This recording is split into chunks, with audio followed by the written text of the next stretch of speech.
Welcome back again to the beautiful Amy Barn in Pittsfield, Vermont with Johnny Waite, Joe Sena, and I'm Sefra, the one and only, with Miss Marion. And Marion, we love you. You're doing great. Okay, so today, Ric Urrutia. Yeah. From what I understand, he's a pretty gritty, hungry, brilliant guy. I don't know, Joe. Tell me about it. Not super fit. However, not super fit. Rick. However, he made a decision to change his life, and I think that's what we're going to talk about. Good for him. And that decision not only impacted him, but it impacted some other people that we'll learn about. Perfect.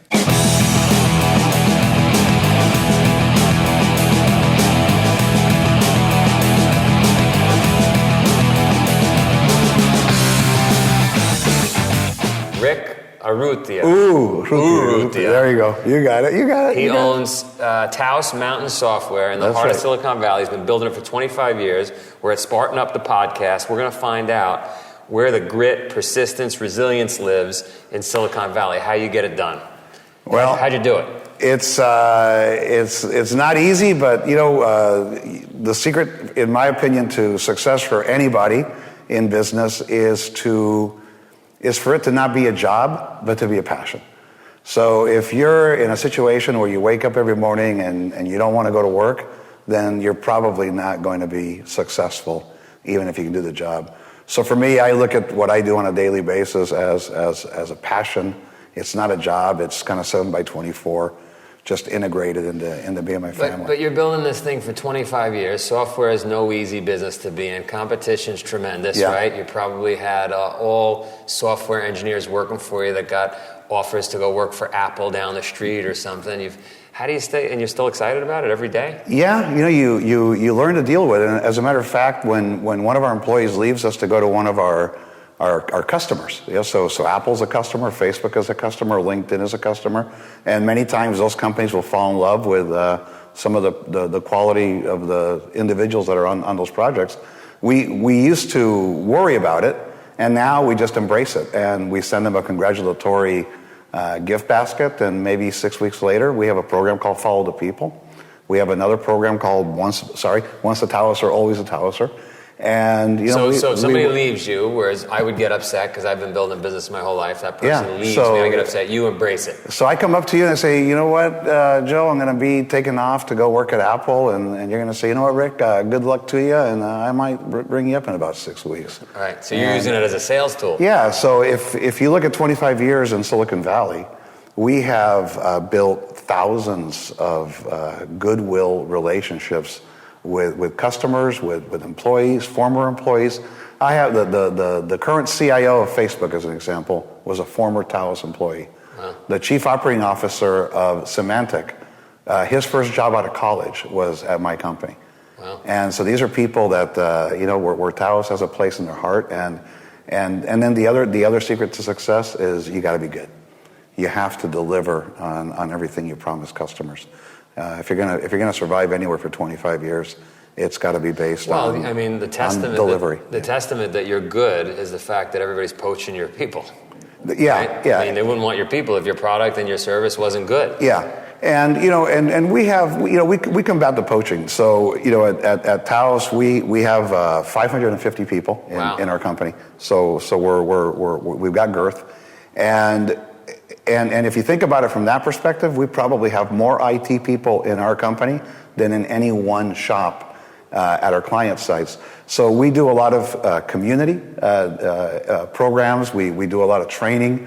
If you work at Apple as a tech worker, you might be sent to training class once or twice a year, a couple of weeks.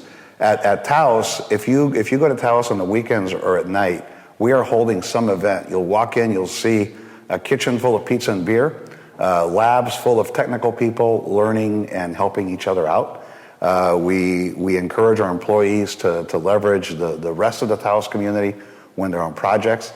And our customers themselves know that if they do a project with Taos, they're not only getting the project team that we assemble for the project itself, but the broader community of Taos behind it to support them in any one area where there may be the alumni. Employees of Taos. Oh, the employees. So if you're working somewhere and let's say you're an expert in Java programming, but something comes up in a database environment that you're not familiar with, we have a community of 550 other Taosers, current employees of ours, that you can tap into. And you mentioned pizza and beer. Pizza and beer. So, but what about like the spin bikes and barbells and stuff? Don't you do you subscribe to that? Do you get your people exercising? Yeah. So our chief operating officer, Jeff Lucchese, his wife is a personal trainer at a local gym, and so Mondays at noon she's at Taos offering kind of a workout class. And I had 2 old spin bikes in my home garage, and then I upgraded those. So I moved those over to Taos. So in the back of Taos, we have a little gym that we're developing. We have gym passes to a local club, Club One. There's about 7 of them in the Bay Area, and we have passes that we make available to all of our employees. I was going to say, do you subscribe to the fact, listen, the brain sits inside the body. You're in Silicon Valley. It's all about brains, right? Brain power. The healthier the individual is. Yeah. Right? And you're sitting in front of a computer all day, every day, your people. Yeah. I do it now, and it's not healthy. Yeah. So, just my personal story is, 5 years ago, I was probably 50 pounds heavier than I am today, and I was going out with customers and drinking almost every night with them. And having really large meals. And 5 years ago, I said, enough's enough, right? I didn't like the way I was feeling. I didn't like the way it looked. So I quit drinking overnight. I just said, that's it. I'm done. And even though I had a really good business for the first 20 years, I am a much better CEO today as a result of... Because you're healthier. Because I'm healthier, and I just feel a lot better. I'm a lot more confident. Everything is just sort of, coming together.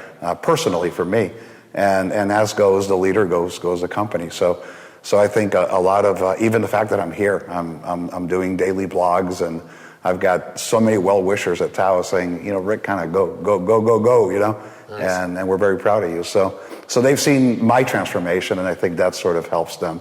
And that bleeds into my family as well. So you're leading from the front. Yeah, right? yeah. You're leading from the front. Yeah. So my kids are healthier today as a result of So sometimes you take for granted that you lead by example, good, bad, or indifferent. You don't even realize sometimes the impact that you make, and then you make one small change, and it's pretty incredible. So it's fun. All right, let's take a break. We're going to go work on some software. Let's go write some code, man. I hope you're not sitting still while you listen. If you are, you better get a burpee break in.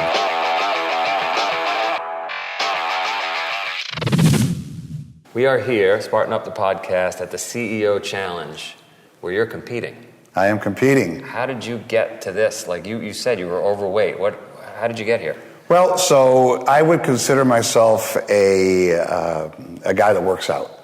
But I'm certainly not an elite athlete by any stretch of the imagination. But I'd like to see what it feels to maybe be one day.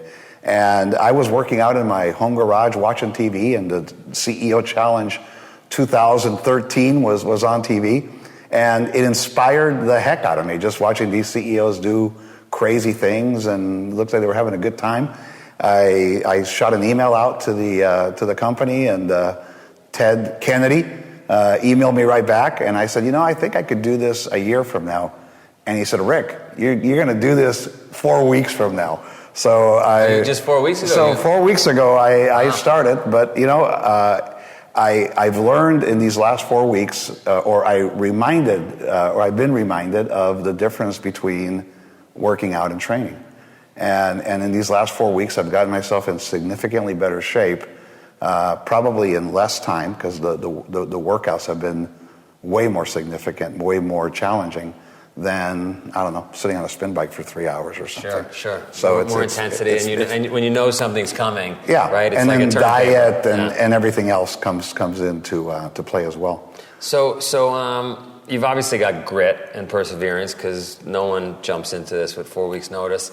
How do you find that in employees? Like, what makes the difference between a great employee and somebody that's so-so? Because I think a lot of people out there watching, they want to be great. They want to be successful. You've managed tons of people for 25 years. How do you find great people? Well, it's clearly in Silicon Valley, it's a challenge. For us, our product is consultancy. So our product is our people. And you're absolutely right that you can have somebody that has all the technical skills in the world, and they won't necessarily make a good employee. So I think they kind of back to the passion. They have to like the world of consulting. If you take a job at Apple, they might give you 2 months to come up to speed. If you take a job at Taos, you go out on the client site, and on hour 1 of the first day, you're on the gun. You're hourly. They need something done, or you wouldn't be there. And there's not going to be a lot of time for ramp up. So I think just by nature of the beast, these have to be tougher people than your average bear. Do they come from different households? Do they come from tougher backgrounds? What makes, you know what I mean? We're trying to find what makes the gritty, great person. Where did it come from? Yeah, I think that's probably a big part of it. And for example, a lot of our best employees are not necessarily the masters in computer science, MIT graduate, right? Those are great guys, and we've got some of those, but many of our guys are kind of just, gritty. They learned IT.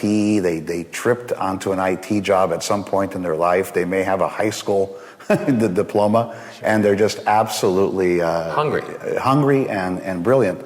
We work with a group called Year Up, and we volunteer a lot for this group, which is an organization that takes at-risk youths across metropolitan cities in America and gives young adults kind of in the 20 to 25-year-old range, a shot. And it's called Year Up because it's a 1-year program. It's 6 months of mentorship and 6 months of internship. So we are in there with Facebook, LinkedIn, Apple. Several companies are part of the LinkedIn part of the Bay Area. And the point of my story is that many of these kids come from really tough environments, and they want it. They want it. That's the difference, isn't it? It's a big difference. And I think the other thing that sometimes you see in technology is that you have really technical people that have no people skills. And some of these guys that come from tougher environments, because they've had to negotiate their entire life, they've got it both. They've got the people skills, right? And that's something that cannot be trained easily. So does that mean we should all move out of our cushy houses and cushy lives and go move into like the Bronx and tough neighborhoods to toughen our kids up? I don't think it would hurt, but you gotta tell my wife that. Yeah, but outside of that, I think just basically get out of your comfort zone. For me this weekend, I'm here, in many ways out of my league. I've just met some of these crazy guys upstairs, but I'm here because I want to get out of my comfort zone. Right. I was get over your skis. I didn't like where I was, right? I needed to get to the next level. So I encourage all my employees to kind of take it to another level. We have technologists, but inside of technology there are areas of domain expertise. So we'll say to our guys, if you really want to go to the next level, maybe you're a systems guy, you want to learn some networking, you want to learn some security, and get out of your comfort zone. And they go, well, how do we do that? Well, you got to take training. Well, you know what? You guys have me so busy by day, I don't have time to training. You know what? There's always nights, right. And there's always weekends. So those are the employees that are they're going to take it to the next level. You go to Taos on a Saturday, you see the pizza, you see the beer, and you see 32 guys in there, right. And gals. And those are the 32 that are different than everybody else. And they're there that weekend because there's a course that was interesting to them, but there'll be another 32. So I'd say of our 550, the vast majority of them are just. They go over and above on a daily basis for a customer. They have to please me, but they have to please the customer, and that's a tough call. That's a tough ask. Everybody's going to want to know. I mean, the heart of the money, if you're looking to make money, is Silicon Valley. If you're in the United States, how does somebody get into how do you break into that? What would you recommend for everybody else, somebody in Kansas? Yeah, so we hire a lot of people from out of state. And I would tell anybody that's listening to this that there is no place like Silicon Valley on this planet. And it is gaining over number 2. It's only expanding its lead in leaps and bounds. And the things that are going on in the Valley today are breathtaking. They're transformational. They're changing. What was the norm yesterday is now obsolete. That sort of thing. So what I would say to any one of those guys is get out of your comfort zone. And just move out here. Move to Silicon Valley and just find something. Yeah, and get ready to pay a lot of rent. That's for sure. I mean, it's very expensive right now in Silicon Valley because there is so much going on. But there's companies there. We're changing the world out of Silicon Valley, right? And once they come to Silicon Valley, they'll never go back. Right. Uber is there, Facebook is there, LinkedIn is there. Just go on and on and on. VMware. I'm not there. I'm going. You're going. I'm coming. No. I need a card from you, and I'm coming to Silicon Valley. You're gonna come to Silicon Valley. That's where early action is. That's where we need programmers. Yeah. Well, you got to come and teach me how to be a Spartan Superman. I'll teach you Spartan. You teach me software. Done deal. So when you at the start said guy who's not so fit, I didn't realize that he actually was referencing that himself in the interview. And when he said, "Look, I'm not the fittest guy, but I work out. I like a challenge." And he came to your CEO challenge that you did here. And what I loved is he said that his buddy said it's in 4 weeks. And he went, "I guess I better get started," and immediately started working out for this. But he also, I liked when he said, what was it? He said working out versus training. And he said working out is just you're just going to the gym for the sake of going to the gym. But once he knew that he had a 4-week mission, he was training. And what a difference there is between training and working out. You need a very goal-oriented, specific task to take care of. I've never been able to push super hard unless I had something on the calendar. And I think for those listening out there or watching, if you want to guarantee you're going to... Look, we have a wedding business on the side here in Vermont. You want to see women get in shape. I'm sure women will kill me that are watching this. You sign them up for a wedding. I would like to watch that. If they're out to get in shape, let me know where they're at. Great answer. With that, though, the idea about training and having something on the calendar 4 weeks out, I can't count how many times people have said to me, "Hey, can you give me some tips? I think I want to run a marathon 2 years from now." And I say, "What are you talking about? Run a marathon 2 years from now?" You go, "I've run 5 half marathons, but I'm going to train my way up to a marathon." It's like, well, then sign up for a marathon a month from now, and you'll do it, right? And so when somebody invites you to do something and it's a month out, don't say, "Well, I'd rather do it 2 years out," because I guarantee your training is going to be in that last month anyway. If anything, I'd say time to think about it.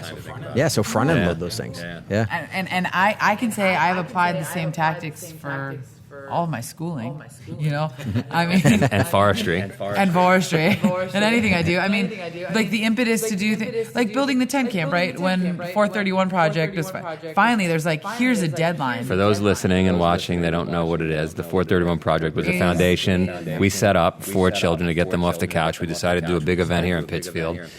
We put a stake in the ground. We set a date, and we said we are going to have 150 movers and shakers in town on this date.